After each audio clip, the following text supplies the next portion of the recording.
नमस्ते बच्चों, हम सुखी डाली कंटिन्यू करते हैं।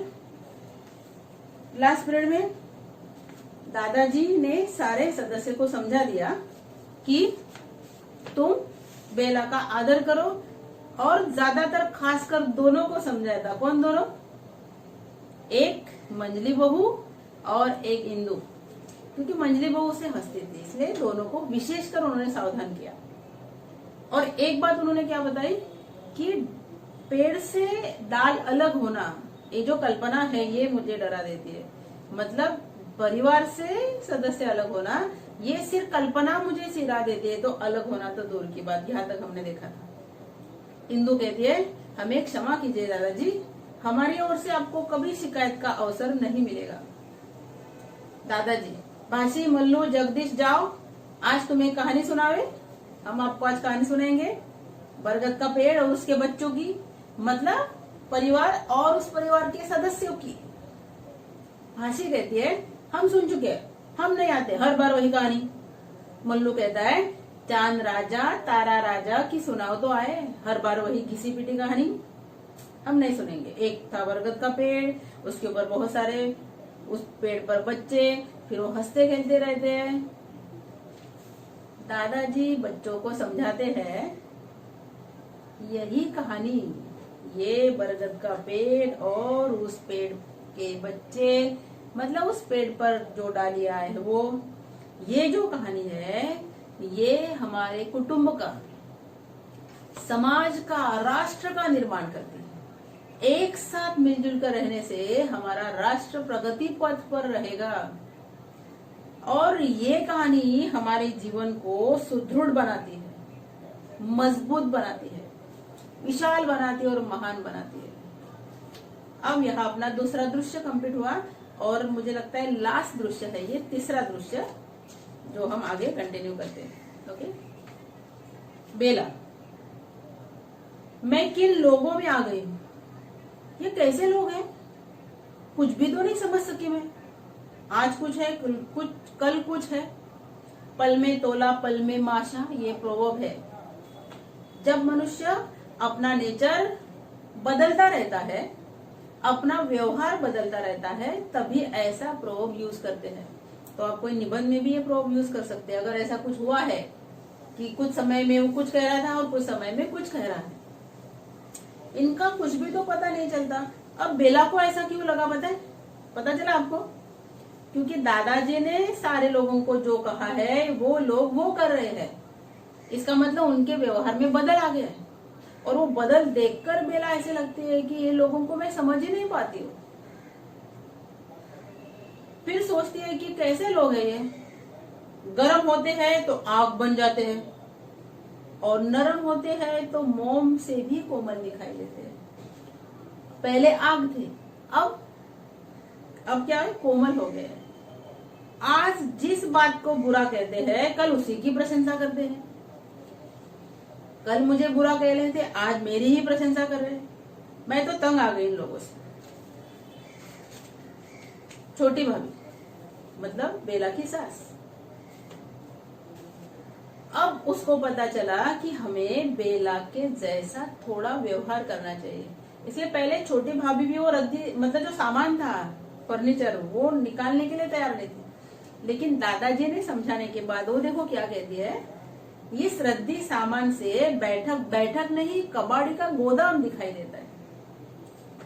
मतलब बैठक कैसा साफ सुथरा होना चाहिए, जहां पर टूटी फूटी वस्तु नहीं होनी चाहिए। ऐसा लगता है कि गोदाम है, जैसे स्टोरेज रूम होती है ना, वो लगती है।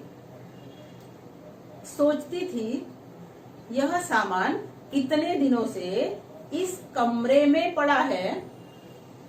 अब पहले क्या सोचा देखो, कि सामान कुछ ऐसा बुरा भी नहीं है, और इस पर इतनी देर से सब बैठते आ रहे हैं। कहीं दादाजी बुरा ना माने, पर अच्छा किया तुमने, ठीक है कोई बात नहीं, जो तुमने यह सामान उठा लिया। मैंने परे से कह दिया है क्या, कि तुम उसको मार्केट ले जाओ और उनके रुचि का सारा सामान खरीद लाओ। और ये जो है ना सामान, ये हमें रजवा से कहकर सुरेश के कमरे में भिजवा दूंगी।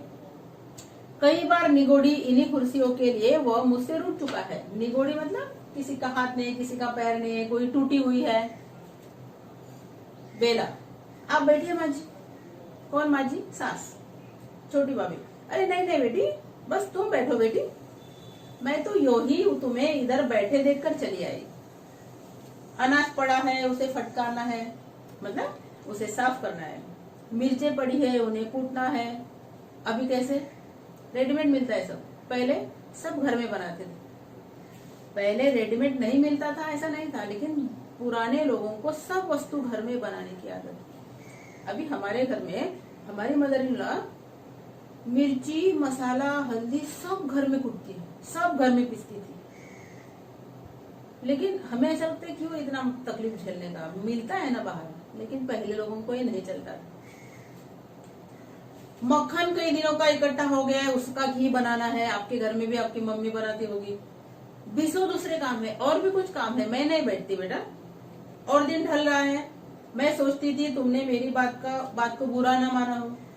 वास्तव में बेटी, मैंने रजवा के लिए तुमको कुछ कहा था ना, तो मुझे ऐसा लगा कि तुमको बुरा लगा होगा। लेकिन बात क्या है ना बेटी, कि जो रजवा है ना, मेरे पास आकर फूट फूट कर रो पड़ी। वैसे नौकरानी समझदार है, विश्वसनीय है, ये इम्पोर्टेंट होता है। देखो बात, और आज्ञाकारी है। आजकल के रजवा नौकरानी आज्ञाकारी विश्वसनीय नहीं होते। आज्ञाकारी तो बिल्कुल नहीं होते।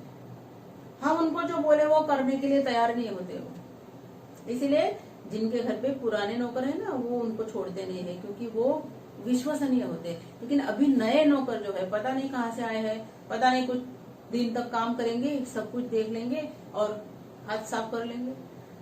इसके लिए पुराने नौकर पर हम विश्वास करते हैं। वैसी रजवा है,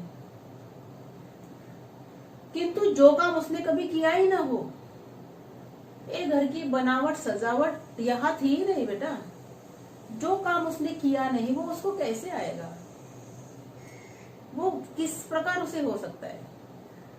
बेला, वो उठने लगती है और बाजी को कहती है आप बैठिए। तो उसके कंधों पर हाथ रखते उसके बिठा देती है और कहती है बैठो बेटी बैठो, कष्ट न करो, मैं तुम्हारा अधिक समय नष्ट न करूंगी।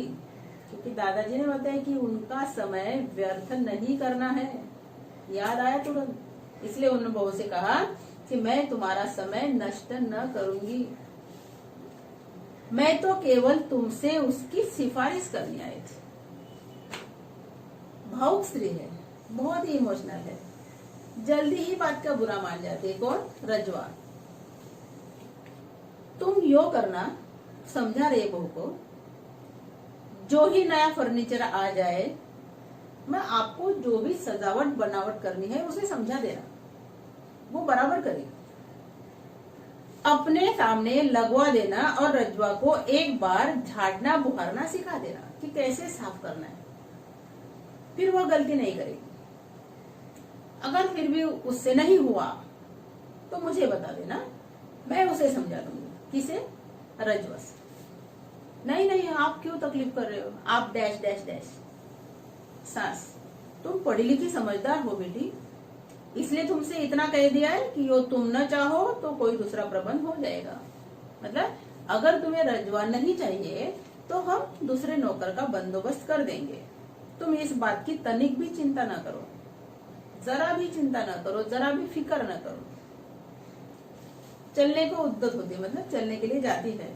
बेला कहती है आप बैठिए तो सही। अरे नहीं नहीं, तुम अपना पढ़ो ना बेटा, मैं वृद्धा तुम्हारा समय नष्ट न करूंगी, मतलब मैं तुम्हारा बेकार समय नहीं व्यर्थ करूंगी। वृद्धा मतलब बेकार। चली जाती है। कौन? छोटी बहू, बेला की सास। बेला सोच में पड़ गई, अचानक से व्यवहार चेंज हो गया। इन लोगों का कुछ भी तो समझ नहीं पाती मैं, ये माँ जी एकदम कैसे बदल गई। अभी 2 दिन पहले मुझे इसी रजवा के लिए डांट रही थी और आज प्यार से समझा रही है। इनका मुझे कुछ भी नहीं पता चलता। मंजली भाभी आई अभी। क्यों बेटी, अब रजवा कुछ काम सीख गई या नहीं? गुड़िया है तो सयानी, सीख जाएगी। मंजली भाभी अभी बड़ी हो, आपने इंदु से ठीक कहा था, हमें वास्तव में काम की परख नहीं है। पहले कहा था देखो, काम की परख होनी चाहिए। तो बड़ी बहू क्या कह रही है कि तुमने पहले जो कहा था ना इंदु से, वो ठीक कहा था कि हमें काम की परख नहीं है। बेला, आइए इधर बैठिए, चारपाई सरका लीजिए, बैठिए। लेकिन वो वैसे के वैसे खड़े। अब मंजे भाभी क्या कहती देखो, मैंने एक अनुभवी नौकरानी खोज लाने के लिए कह दिया है, जो नए फैशन के बड़े बड़े घरों में काम कर चुकी है। मतलब तुम्हें जो चाहिए कि ये वॉल पीस है, या ये फ्लावर पॉट है, या ये झूमर है, झाड़ फानुस है, ये सब कुछ साफ करना है, क्योंकि ये नए फैशन की चीजें जो हमारे घर में नहीं। लेकिन अभी तुम बाजार से लाओगे तो ऐसी ही एक नौकरानी है जो ये सब काम करती है, तो मैं वो दे दूंगी आपको।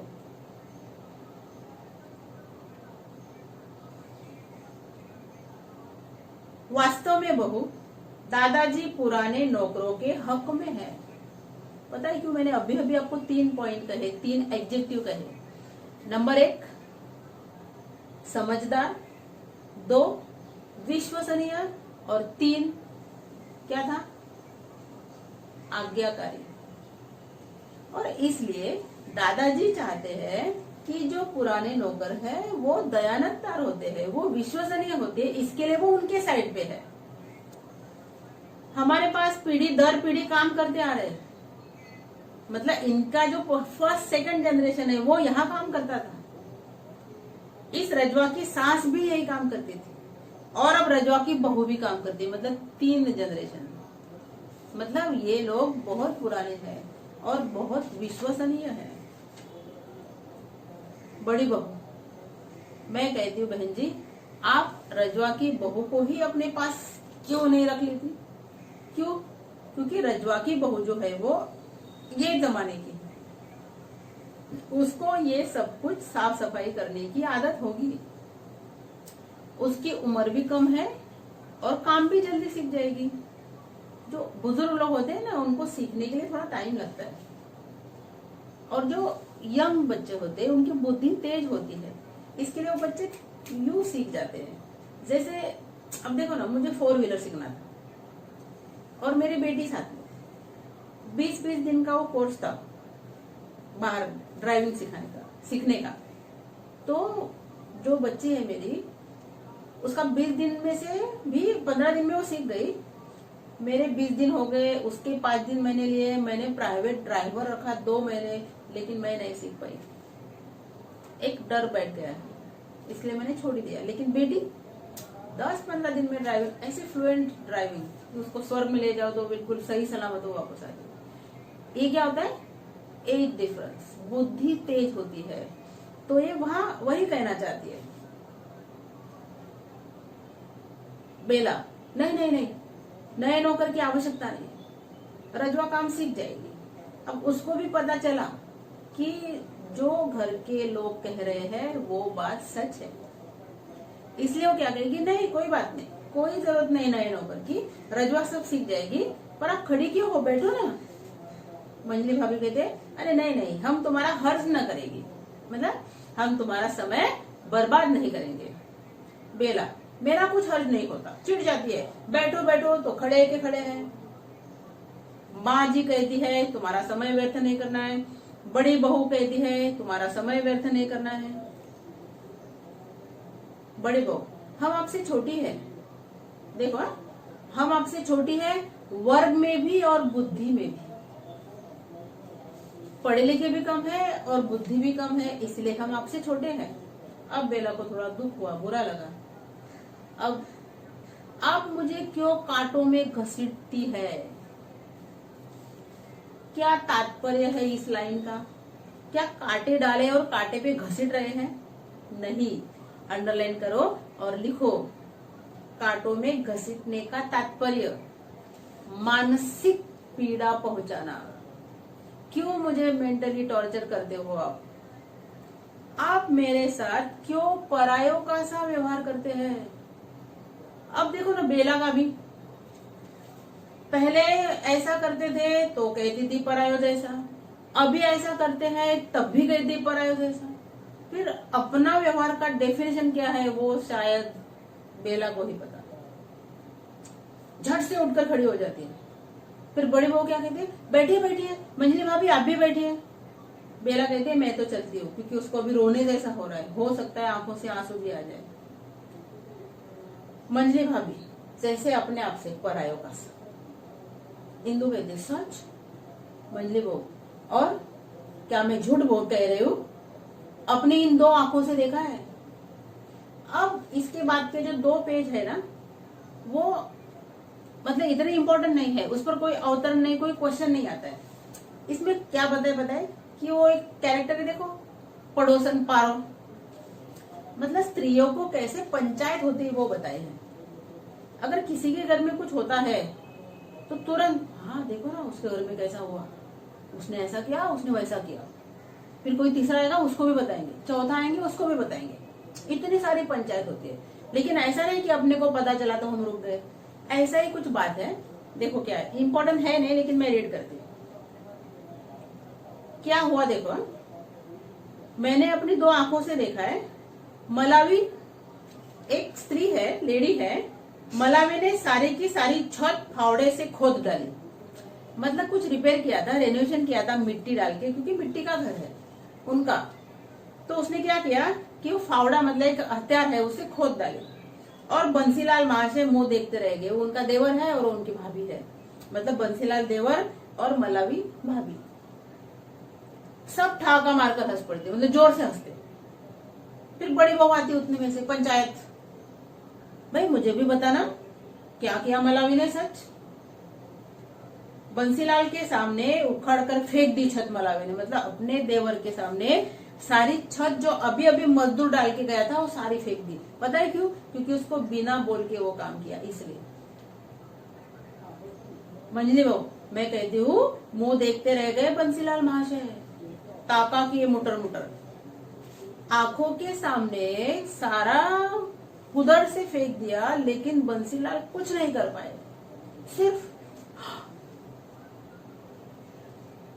देखते रह गए। सब ठाका लगा दे, मतलब सब हंसते हैं कि हाँ ऐसा किया। बड़ी बहू, अभी बड़ी बहू वापस, है अरे कौन सी छत खोद डाली है तो बताओ। 1 2 3 एक एक करके आ रहे और सब पूछ रहे। मंजली बहू, अरे रसोई की और कौन सी, अभी 2 घंटे भी नहीं हुए कि राज मजदूर छत डालकर गए, मतलब कुछ शायद लीकेज होगा तो वहां पर कुछ मिट्टी डाल के गए। और बंसीलाल कारीगरों और मजदूरों से निपट कर अभी दुकान में गया था, सारा काम निपटा के। और मलावी को पता चला, आ गई इधर से मलावी मारो मार करके। पता नहीं किसने बता दिया उसको कि तुम्हारे पीछे तुम्हारे देवर ने ऐसा ऐसा किया। बड़ा गुस्सा आया उसको, मुझे पता नहीं क्या क्या पता है उसने। उसे क्या पता चला, जाने किसने उसे जाकर बताया तुम्हारे देवर ने अपनी रसोई पर छत डाली है, मतलब अपना रसोई रिपेयर कर लिया। कहने का मतलब भाभी का शायद नहीं किया और पहले अपना कर दिया। लेके फावड़ा बस सारी की सारी छत खोद डाली उसने। ऐसे कैसे किया? बंसीलाल तब पहुंचे, पता चला उनको कि भाभी ऐसा ऐसा कर रही है घर पे। दुकान से घर पे आए तब तक सारा खोद चुकी थी, बस थोड़ा सा बाकी रह गया। क्या करेगा बेचारा बोल के, तब क्या करेगा? बस ताका किया मुटर मुटर, देखते रह गया मुटर मुटर। मंजली भाभी को छोड़कर सब हंसती है। अरे बंसीलाल के लड़का कुछ नहीं बोला, गली के सिरे पर ताल खड़ा ठोक रहा था, मतलब ऐलान कर रहा था, जंगा पर हाथ मारकर बता दी है कैसे ताल ठोक रहा था। ताल ठोक रहा है मतलब लड़ाई के लिए ललकार रहा है, सच ताल ठोक रहा है। हाँ, और ललकार रहा है कि मैं ढ्योड़ी की छत खोद डालूंगा, मैं मकान को खंडर बना दूंगा, मैं यह करूंगा, मैं वह करूंगा। अगर उसने मेरे रसोई की छत खोद डाली है तो मैं उनके क्या बोला, ढ्योड़ी की छत मतलब आंगन में जो डाला है मैं सारा खोद डालूंगा, मैं वह करूंगा। और इधर मलावी कमर कसे खड़ी है, जब वो बोल रहा है ना ऐसे खड़ी है, क्या कहते पता है, आए कोई माई का लाल करके दिखाए मुझे, हाँ देख लूंगी। सब हंसती है।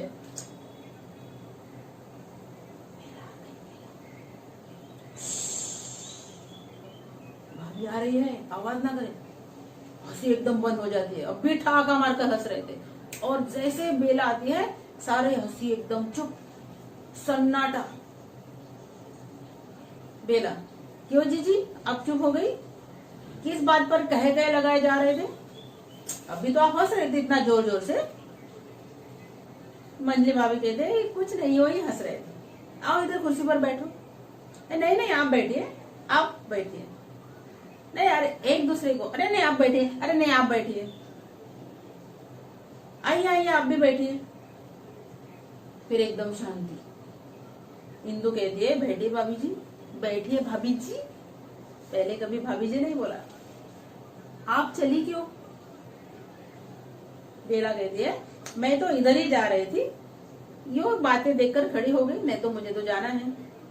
मैं आपको हंसी में बाधा नहीं डालना चाहती थी, आप हंसिए, कह लगाए, मैं जाती हूँ। मंजली बहू, मैं कहती थी ना इधर नहीं आओ, क्योंकि भाभी कभी भी आ सकती है। मेरी मुई आदत हुई हंसने की। बाप रे, अभी अगर उसने दादाजी को कहा तो कि ये लोग हंस रहे थे। इंदु कहती है अब यही तान था बैठने को। मंजली बहू, हम हंसती है तो दिल से हंसती है, ऐसा हमें हंसे नहीं आता है। मतलब दिल खोल के हंसते हैं, ये हमारी आदत है। लेकिन होता क्या है, और छोटी बहू के अध्ययन में बाधा पड़ती है। हमारे ऐसे हंसने से बड़ी बहू की अध्ययन में बाधा पड़ती है। मैं कहती हूँ दादाजी को यदि पता चल गया कि हमारे यहाँ बैठने से छोटी बहू के पढ़ने में खलल आता है, खलल, व्यत्यय, डिस्टर्बेंस आते हैं, तो वे, कौन बताएगा, तो वे हमसे नाता हमेशा हमेशा के लिए तोड़ देंगे। ऐसा उन्होंने कहा है कि मुझे अगर शिकायत आई। इंदु कहते किंतु यही एक जगह तो है पर्दे वाले की, यहाँ हम बोल सकते हैं, हंस सकते हैं। मंजली बहू, तुम भूल गई, हमें ही तो दादाजी ने खास तौर पर सतर्क रहने को कहा था, इंदु को और मंजली भाभी को, बहू को। मैं कहती हूँ चलो मेरे कमरे में। इंदु बोलती है मुझे तो दादाजी के कपड़े धोने, मैं तो चली। मंजली भाभी, ठीक है तुम लोग अब यहाँ इतना ना बैठा करो, हम तो गोदाम में जा रहे हैं, मतलब जो स्टोर रूम है वहां पर मुझे कुछ काम है, मैं वहां जा रही हूँ। चलो गेहूं छटवा ले, मतलब गेहूं साफ कर ले। छोटी बहू तो कब की गई हुई है, कुछ काम के लिए गई है, फिर अंत हो जाएगा। फिर मेहरिया चली जाएगी, मतलब दूध वाली आकर चली जाएगी। चलो चलो चलो चलो अपने अपने कमरे में। बड़ी बहू, मैं तो फंस गई मंजली की बातों में, मैं तो चली बाबा। चलो दोनों चली जाती है। मंजली बहू, मैं कहती हूँ पारो चलो मेरे कमरे में। ये पारो अब तक बैठी है इधर पंचायत करने के लिए, यहाँ चलकर बैठ, चल मेरे कमरे में। अरे नहीं नहीं मुझे तो जाना है भाभी, क्योंकि लल्ला आ गया ना घर पे, लल्ला स्कूल गया था, अभी आया होगा, अगर मैं नहीं मिली तो चिल्लाएगा। मंजली बहू, यह छोटी बहू तो बाज सी आकर सबको डरा गई। सब मस्त हंस रहे थे, मजे कर रहे थे, अचानक से आई बाज, मतलब ईगल। जैसे ऊपर से अचानक से आएगा तो डर ही जाएगा ना कोई। हंसती है, बाहर से बड़ी भाभी आती है। मंजली बहू, सुनी तुमने मलावी की बातें, वापस अभी बंद करो ना बातें, कितनी पंचायत करोगे। खोद डाली उसने सारी की सारी छत। हाँ मलावी ने छत खोद डाली, अरे पता तो है तुमको बाबा। हाँ अभी राज मजदूर छत बनाकर गए, आ गई मलावी मारो मार करती। पर अरे चलो मेरे कमरे में बाबा, यहाँ आवाज आएगी, पता चलेगा तो। यहाँ तो छोटी बहू की पढ़ाई में बाधा पड़ती है, व्यत्यय आता, अध्ययन में व्यत्यय आता है। बेला, अब उसको ये वातावरण भी नहीं सहन होता। बेला परे से कहती है आप मुझे मेरे मायके भेज दीजिए, मुझे ऐसा लगता है जैसे मैं अपरिचितों में आ गई हूँ। कोई मुझे नहीं समझता, किसी को मैं नहीं समझती। कैसे होगा? एक काम करो, मुझे मैके भेज, नहीं जमता इधर। ऐसा लगता है मैं और अपरिचित लोगों में मैं रहूं कैसे? ना ही वो मुझे समझ पा रहे हैं, ना ही मैं उन्हें समझ पा रही हूँ। परेश, आखिर बात क्या है? कुछ कहो भी। अब वो देखो क्या शिकायत कर रही है। मैं जाती हूँ, सब खड़ी हो जाती है, बड़ी भाभी, मंजली भाभी और माजी तक, मतलब सास। मेरे सामने कोई हंसता नहीं, कोई मुझसे अधिक समय तक बात नहीं करता। क्यों? क्योंकि उसके पढ़ाई में बाधा आती है। कोई मुझसे अधिक समय तक बात नहीं करना चाहता। सब मुझसे ऐसे डरते हैं जैसे मुर्गी के बच्चे बाज से। मुर्गी के छोटे छोटे बच्चे है ना, जो ईगल जो है अचानक से आते फट करके वो खा लेती है, तो डर जाते हैं ना वो बच्चे। वैसे सारे लोग इसको डरते हैं। किसको? बेला से। अभी देखो ना, अभी अभी सब हंस रही थी, जब मैं वहां से आ रही थी सब हंस रही थी, और जैसे मैं आ गई है, मैं गई तो ऐसे सन्न रह गई, सन्न, एकदम चुप, एकदम शांत, ऐसे सन्न रह गई जैसे बड़ी सभा में किसी ने चुप की सीटी बजा दे। उसने कुछ कहा भी नहीं, लेकिन सारे एकदम पिन ड्रॉप साइलेंट। पर इसमें और कोई मुझे काम को हाथ लगाने नहीं देता। तनिक सा भी काम कर लगू तो सब भागते, नहीं नहीं नहीं नहीं, तुम्हें नहीं काम करना है, तुम पढ़ाई करो, हम कर लेंगे। सब मेरा इस प्रकार आदर करती है मानो मैं ही इस घर से सबसे बड़ी हूँ, मैं तो सबसे छोटी हूँ, और ऐसा व्यवहार मेरे साथ क्यों करती है? अब परेश भी थोड़ा कंफ्यूज। मैं नहीं समझता तुम क्या कहती हो। तुम्हें शिकायत थी कोई तुम्हारा आदर नहीं करता, अब आदर करता है तो बोलते हैं कि आदर करते हो। अब सब तुम्हारा आदर करते हैं। तुम्हें शिकायत थी तुम्हें सबसे दबना पड़ता है, अब तुम सब तुमसे दबते हैं। तुम्हें शिकायत थी तुम सबका काम करती हो, अब सब तुम्हारा काम करते हैं। आदर, सबका आराम, न जाने तुम क्या चाहती हो बेला। अब बेला कुछ नहीं समझ पा रही, वो खुद नहीं जानती। न जाने मैं क्या चाहती हूँ, न जाने मैं क्या चाहती हूँ, पर मैं इतना जानती हूँ, ये आदर, सत्कार, सुख, आराम मुझे नहीं चाहिए, नहीं चाहिए मुझे। बाहों में मुंह छिपाकर सिसकती है ऐसे। इंदु हाथ में कुछ मैले कपड़े लिए हुए बाहर के दरवाजे से प्रवेश करती है। इंदु बेला से कहती है, भाभी जी। भाभी जैसे बैठी थी वैसे ही बैठी, कोई आवाज नहीं। बेला के कंधे को हिलाकर, भाभी जी, भाभी जी। बेला मुंह ऊपर उठाती है, भाभी जी आप तो रो रहे हैं। नहीं नहीं नहीं, मैं रो नहीं रही, पर इंदु परमात्मा के लिए मुझे जी जी करके न बुलाया करो, नहीं मुझे अच्छा लगता है, इतना सम्मान मुझे मत दो। इंदु कहते तो भला यह कैसे हो सकता है? आप मुझसे बड़ी हैं और फिर आप मुझसे कई अधिक पढ़ी लिखी भी है। बेला के सामने क्वेश्चन मार्क है कि पहले तो तू यो मुझे जी जी करके नहीं बुलाया करती थी, पहले तो बेला ही कहती थी। मैं तो मूर्ख ठहरी भाभी जी, दादाजी ने कहा था डैश डैश डैश डैश। ये बात बेला को नहीं पता थी, इंदु के मुंह से निकल गई। सच बात निकल ही जाती है। बेला अचानक चौंक जाती है। क्यों? दादाजी ने कब कहा ये सब? दादाजी ने क्या कहा था? उन्होंने सबको समझाया था कि घर में सबको आपका आदर करना चाहिए, किंतु उन्होंने यह सब क्यों कहा?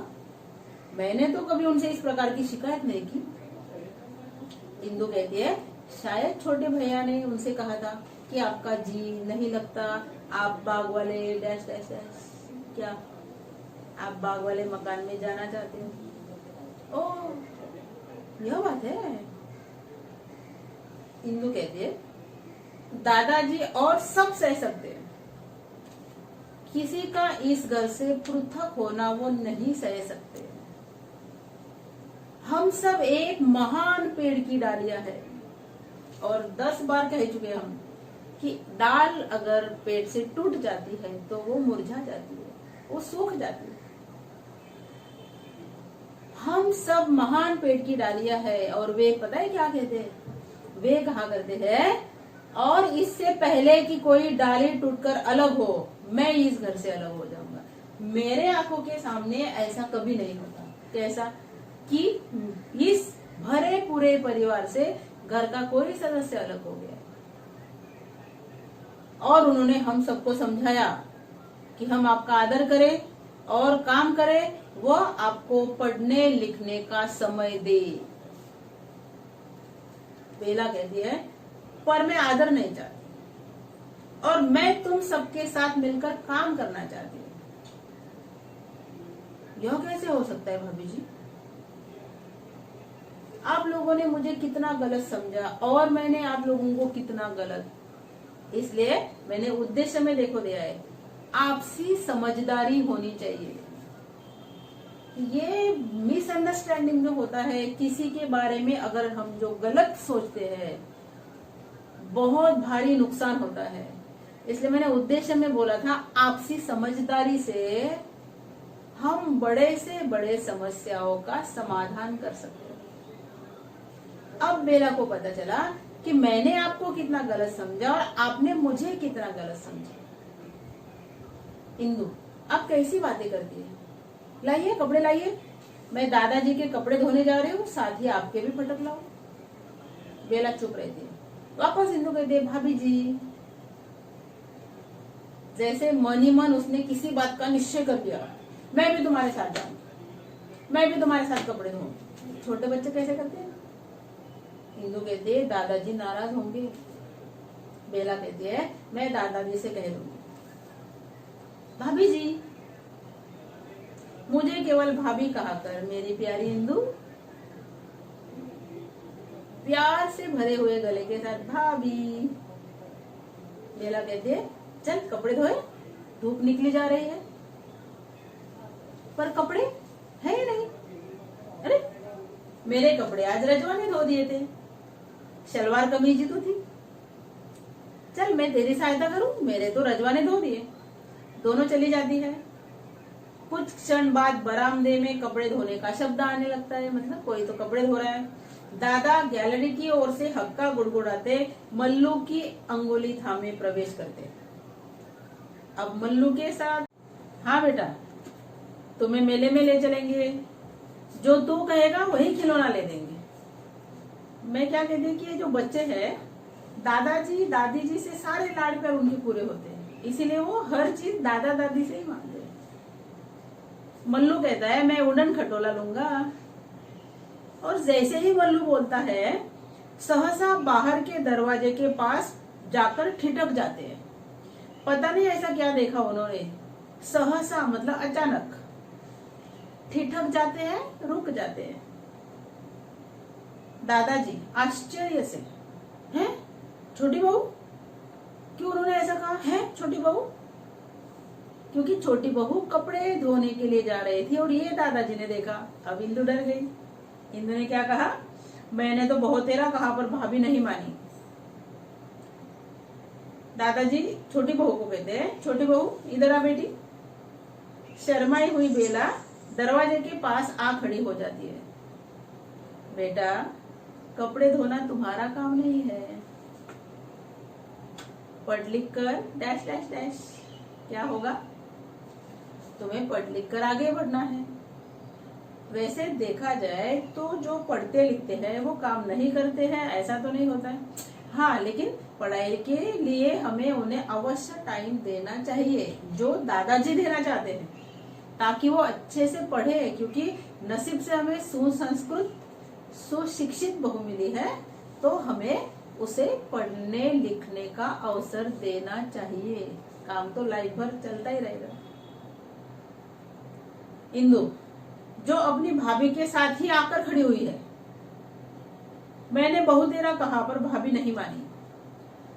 भाभी को सचमुच इंदु ने कहा कि नहीं भाभी, तुम्हें काम नहीं करना है, तुम्हें पढ़ाई करनी है। लेकिन भाभी ने क्या कहा कि नहीं, मैं तो अभी तुम्हारे साथ काम करूंगी। दादाजी उन्हें इंदु के स्वर का अनादर अच्छा नहीं लगा। वैसे इंदु ने देखा जाए तो क्या अनादर किया है? जो बेला ने कहा वही तो इंदु ने दादाजी के पास कहा, और सचमुच इंदु ने बेला से मना किया था, लेकिन बेला नहीं मानी। तो इंदु वही कह रही है कि बहुत देर समझाया, बहुत देर मतलब बहुत बार मैंने कहा भाभी से कि भाभी नहीं, आप काम मत कीजिए, आप पढ़ाई कीजिए। इंदु, तुझे कितनी बार कहा है कि आदर से क्या? ओके, कितनी बार तुझे कहा है कि आदर से कि बेला को भाभी जी कहा कर। अब बेला को थोड़ा दुख होता है, बेला बहुत ही ज्यादा इमोशनल हो जाती है, और बेला दादाजी से क्या कहती है, दादाजी आप पेड़ से किसी डाली का टूटकर अलग होना पसंद नहीं करते।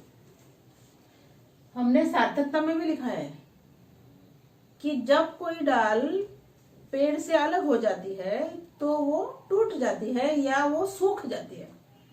तो बेला भी तो यही कहना चाहती है, आप पेड़ से किसी डाली का टूटकर अलग होना पसंद नहीं करते, पर क्या आप यह चाहेंगे कि पेड़ से लगी लगी वह डाल सूखकर मुरझा जाए? मतलब ये डाल कौन है? ये डाल बेला है।